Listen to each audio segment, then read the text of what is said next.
দুটো ভালো কথা এলো মা। হরিনাম কত কত সুন্দর জিনিস, দেখুন তত্ত্ব কি সুন্দর বেরিয়ে আসছে ধীরে ধীরে। মা সারদা মা বলেছিলেন, যেমন ফুল নাড়িতে নাড়িতে তার ঘ্রাণ বাহির হয়, ঠিক তত্ত্ব কথা আলোচনা করতে করতে তত্ত্ব জ্ঞানের উদয় হয়।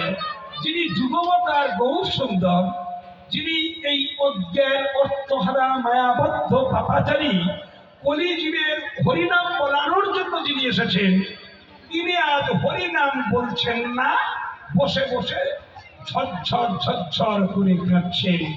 সার্বভৌম ভট্টাচার্য মহাপ্রভুর পাশে দাঁড়িয়ে বললেন, প্রভু এই সুধা মাখা হরিনাম তোমার বদনে না সুরে, হেরিয়া তোমার ভাব আমার পরাণ বিদরে। বলো না প্রভু, তুমি তো হরি বলবে বলে এসেছিলে, তোমার জিহবা তো সাধারণ জিহবা নয়, তুমি হরিনাম বলছো না কেন?